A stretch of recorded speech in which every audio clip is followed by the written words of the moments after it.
back. We are. We're back here again. Back here again with more beautiful and stunning cars. We're so lucky. I've told you before, I'm the luckiest man in the world. Yeah. People will get sick of hearing it from me. Well, this, I mean, wow, look at this. This is beautiful. It is. So background? Okay, I'll tell you a little bit about it. First of all, this is an E-Type Jaguar, Series 2. H-registered, I'm expecting around 1970.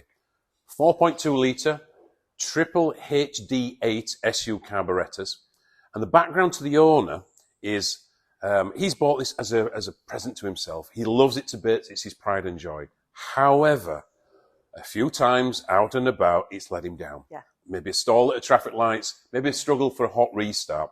And he's insisted on bringing it to Auto Last Workshops, all the way from Anglesey, and for AG Classic Car Tuning, to hopefully work a little bit of magic and get rid of these little nigs. Find out where they live first, and then we'll get rid of them. Absolutely. But I do want to say, what a stunning example. Beautiful. It's absolutely stunning. Yeah. And it was delivered last night, and I probably spent about 10 minutes with my jaw dropped, just admiring it. Yeah. So to the owner, lovely. Yeah. He's a lucky man. It will need a test drive, yeah? Yeah. Particularly in fourth gear on the M62. Right, should we take a look? Yeah, we can. I've already unlatched the bonnet. Yeah. So we'll tilt the bonnet forward. Yeah. And if Brent, if you'd like to have a wander down we have a new cameraman. We do. We do. So if the video's no good, it's Brent's fault. Yeah. So come on. Come and have a little look under here. Yeah, Brent, round here, lovey. Okay, here we are under the bonnet of this beautiful E-Type Series 2 4.2 litre. As you can see, these are the HD8 SU carburetors. We've got 3 of them on here. They're a 2-inch carburetor, and they run a UM needle profile, which was fine back in the day. However, we may well change the needle profile to give a little more enrichment to work better with today's modern fueling. Yeah. We'll be balancing these at fast idle, we'll be balancing them at normal idle, and we'll of course be making sure they're all contributing exactly the same amount of fueling. We will get this back to being the reliable car the owner wants it to be. Absolutely. Okay, Jodie, would you kindly start up this lovely E-Type Jaguar as received? This is as it's arrived with us. So no test drive yet then? No test drive, not yet. You can't have it yet, love. Okay, no. Okay. Are you ready? Ready. So you can hear she runs, but she's a little poorly. Yeah. Give her a rev or two, Jodie. Just get a feel for the momentum of the engine and its tone. It's a little bit stuttery, spluttery. Yeah, absolutely. Off? We'll knock her off for now. Okay. And it's going to get a lot better. Yeah. Don't film me trying to get back out of this car, please. 0, 1, 2, 3. Let's get started.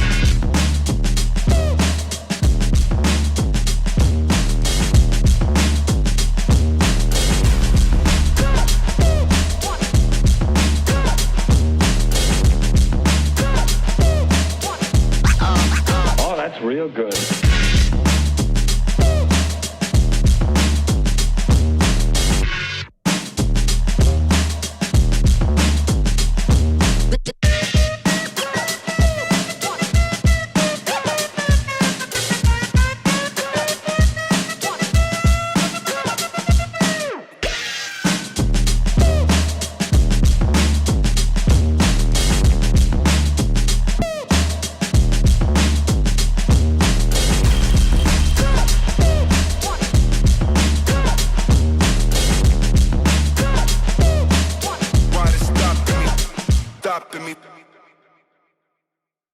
Okay, thanks for joining us again. I'd like to give you an update on what we've done, where we're at, and what we found.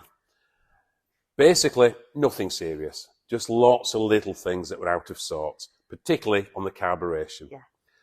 With 3 carburetors here, I want them all to behave exactly the same. Then they're all contributing exactly the same. So the jet heights were very much in a lean position. They were? It was quite a lean needle. It's never going to give me the fueling that I want. The idle air bypass that sets my idle speed and allows it to draw the fuel at idle, they were all very much closed. Not completely, but restricted. Yeah. And the fast idle, so when you pull your choke out to give it a little extra tick over, Yeah. again, very much out of sorts. So we've reset the jets to exactly the same position. Yeah.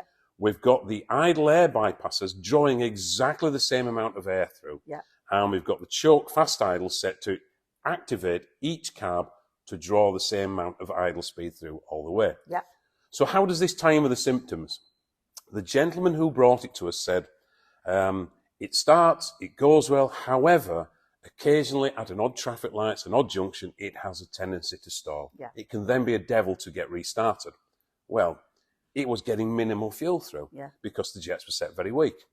The idle air that would pull that fuel through was quite throttled back. It was quite strangled. So get to that junction, it's not getting the fuel it needs to pull it through to sustain it and allow it to tick over. Yeah. Said all that, balance all that. Yeah, it's a different car. It's now a different car. It actually is, isn't it? It's it is. Beautiful to listen to. It's a shame that we can't film the whole process, but obviously it is quite lengthy and we can't give all Andy's secrets away. This is why you're the god of classic car tuning, yeah? I work in darkness. Yeah. Move in darkness as well. That's why you have to work with me, because it's my Correct. sunshine and ray of light. Yeah. Right, so anyway, I digress. Are we ready to give it a... I think we are. I think we're ready to fire her up and give it a couple of blips at the throttle. Yeah. And we can compare to that little video we made earlier and say, can we see a difference, feel a difference, hear a difference? Yeah, because she was running quite lumpy, yeah? She was lumpy and grumpy, Yeah, I'm just going to thread myself into here. Yeah. I knew Brent would love to get this on video. Yeah, are you ready? Yeah, we're good. Wow, how different is that? Well, she's purring away as a Jaguar should. Beautiful. That's one of the characters. They just have a nice, gentle purr away. Yeah. Just give it a little throttle and see if she responds. Wow. Back to a purr. Yes. Because she's got the idle air coming through, she's got the fuel to accompany it. She didn't previously. She dropped really weak, ready to stall. Yeah. As usual, you've worked wonders. Yeah, thank you. The E-Type is done. It is. It's all done, all finished, and what a pleasure it's been to work on this beautiful vehicle. Absolutely. Thank you to the owner. I won't mention him by name. No. But thank you for bringing your car to the Auto Last workshops, for allowing us to work on it, tune it, and I think you've a couple of other jobs you're going to do in time when the time's right. Absolutely, yeah. I'm glad, really, because, I've gotten a bit attached to this beautiful car. I'm looking forward to working on it again.